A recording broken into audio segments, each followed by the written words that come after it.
Hi, it's Imogen Lamport from Inside Out Style, coming to answer your colour and style questions. My biggest challenge is being overweight. I don't look good in my clothes as I used to, and I can't do some of the styling with my clothes that I could if I was thinner.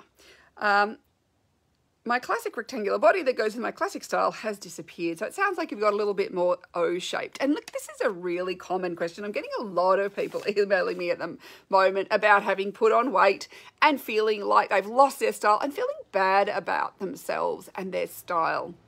And one of the things we have to do when we do put on weight, and I understand this, like, you know, I've been in lockdown now for a long, long time and tend to eat more and move less because we just can't go out and do things.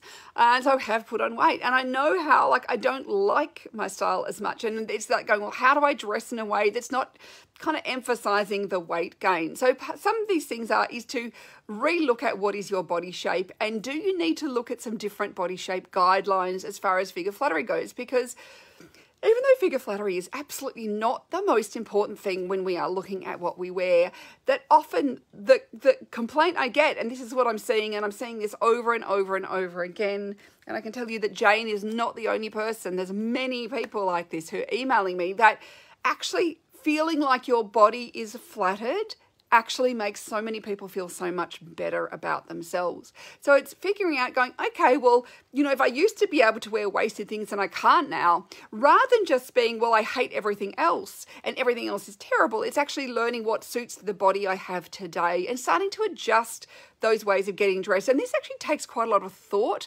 and a bit of education as well. And so it is one of those things that we do have to adapt to. What are the shapes and styles? Maybe they're things you've never looked at before, so you've completely passed over. You don't even realize they really exist because they've never been on your radar. And now it's having to kind of develop a new radar and start to find the things that do work. And when you've got that wardrobe full of stuff that's really not working for you, it can be really hard because it feels like a big waste. And it's also kind of, you can feel like it's taunting you of all the things you can't wear, and that's just can be a little bit depressing. And it's also looking at how can you create style using accessories and things like that that create focal points where you want to draw attention.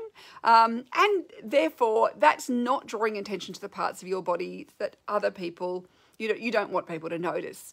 Very often, most people don't notice, unless it's been a massive weight gain, most people don't notice it if you're dressing in a way that's actually creating those focal points. So I think you're thinking about, where do you want to put your focal points now and what works for your current body, and also being kind to yourself rather than hating on yourself. Because, you know, life is hard enough already without you being mean to yourself as well. So getting that style education and knowing what's working for you now, and learning a new set of, maybe body, having a new set of personal style guidelines, that can really help you. It might be going back to the drawing board, and it does take a while. I know when I changed my hair color, it took me ages to kind of get into the idea of how do I, dress for the hair and the contrast I have now and the new coloring. Took a long time to get my head around that. So give yourself some grace as well as you are going through these changes. Well, thanks so much for your question, and I hope you have a lovely rest of your day. Bye for now.